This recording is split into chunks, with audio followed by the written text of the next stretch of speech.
in terms of trying to get people to figure out how to think so that the world is less complex and they can make some kind of meaningful, useful sense from it, that they can actually navigate their lives, I want to talk about a category that I have spotted, which I think it needs a name and I don't know it, but the category is important concepts that are destructive in the way they are deployed. Right? So these are concepts that you don't want to dispense with because they matter, but the way they are being deployed is more harmful than it is useful. So let me give you some examples. The right side of history. Okay, the right side of history to me is an incredibly important concept, right? The Nazis were on the wrong side of history, right? You want, in retrospect, to have been on the side that opposed them and as early as possible. Right?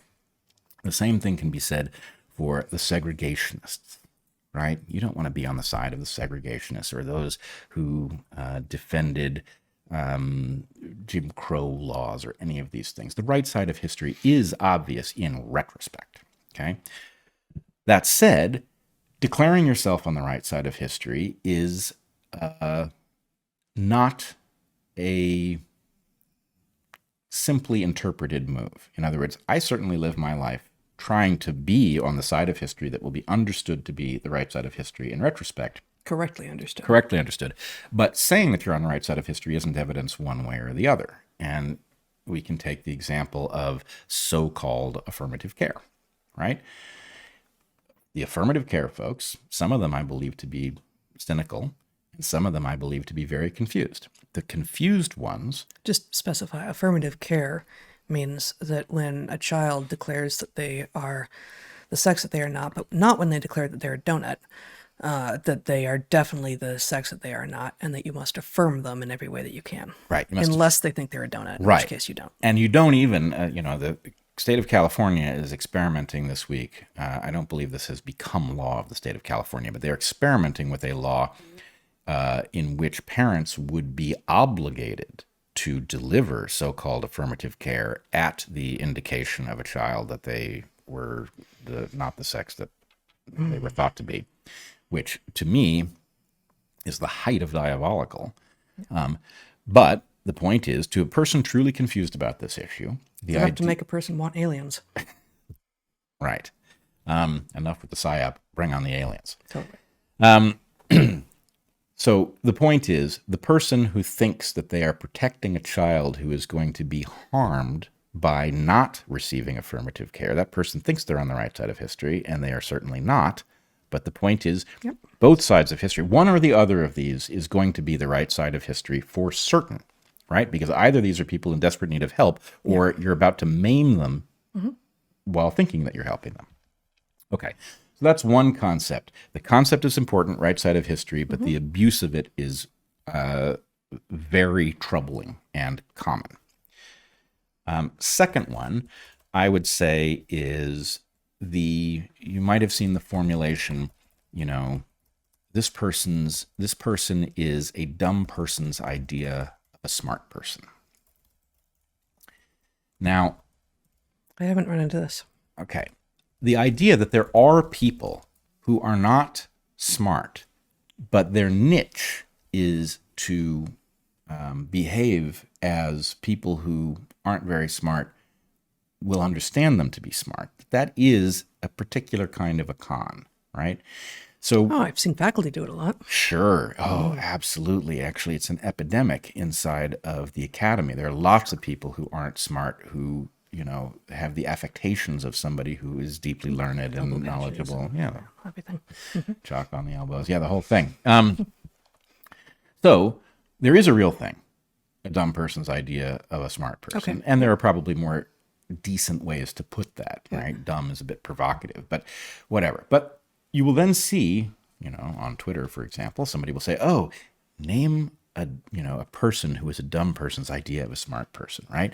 And then you will get a flood of answers, including me and you and Joe Rogan and Jordan Peterson and all sorts of folks. And the basic point is, this is a trap. If you put this label on somebody, dumb person's idea of a smart person, and then somebody looks at it and they think, wait, I thought that person was smart. Ooh, I guess I must be dumb. Right? So the point is that thing is like, it's Sure. Yeah. it's a trick in order to keep you from listening to somebody by claiming that if you think what they say is good, then that's an indictment of you. Right? Yeah. You don't get to do that. It's You not didn't buy their stuff, did you? right. Oh, God, anybody who doesn't admit that out loud. understand, anybody who doesn't understand, that Heather Hying is a faker who, obviously didn't earn a meaningful degree in biology, right? The point is, no, that's not true, but you've just leveled an accusation. Well, it reverses it again with the null hypothesis. It reverses the null hypothesis. Yeah. I mean, it's not perfectly. That's not a perfectly clean analysis, but the idea that someone who has begun to listen to you or to me or to Joe Rogan or to Jordan Peterson or to any number of people, and has begun to get something out of it, has begun to feel themselves awaken, perhaps, and begin to take on new kinds of analyses that maybe they couldn't before. But it's not conscious, and we're not writing curriculum here, and so we haven't provided a list of like, these are the things that you can now do, and these are these are the changes that you will see in yourself. And so if someone lobs, and especially into social media space, and again, like I've never seen this because I'm blissfully unaware of most of what goes on there, someone lobs into that, like, oh, you're not buying that bullshit, are you? Like, well, but I thought I was more aware and being transformed. And no, there isn't. Now that you say that, there isn't anything that I can actually point to, is there? And it's not the job of the person, especially who is learning anew how to do a certain kind of analysis or view the world through a particular lens and then through a different lens and a different lens, to back up and say, here's the list of things that I have learned which demonstrate to me, or that she has said, or he has said, or they have said, that demonstrates to me that they're actually smart. Like, it's no one's obligation to demonstrate that someone from whom they are learning is actually smart. If they are learning from that person, then it is effective. Well, that is true. And the fact that as you try to struggle out of this argument, it gets worse and not better, right? Yeah. If I say, oh, I'm calling your bluff, I think Heather Hying is very insightful, then the point is, oh, right?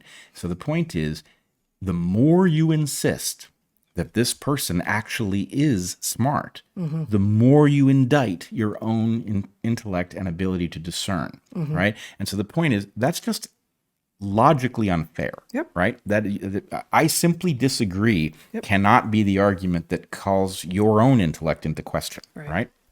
So anyway, it's a Chinese finger trap, or it's a mist net. The more you struggle, the worse it gets for you. That's not a fair argument. Okay, now the one that I wanted to focus on most, though, is the concept of controlled opposition. Okay, so somebody leveled this accusation at me this week. You need to define it first.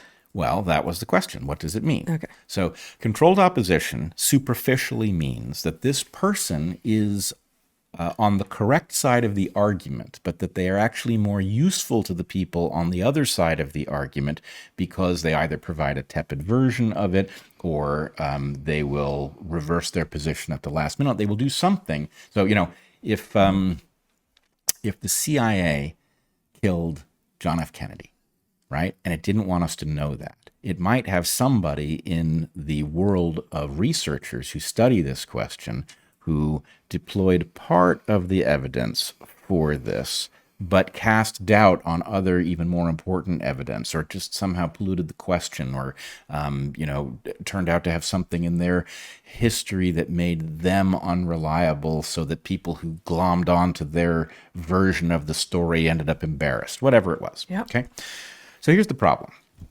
Controlled opposition is a very real phenomenon.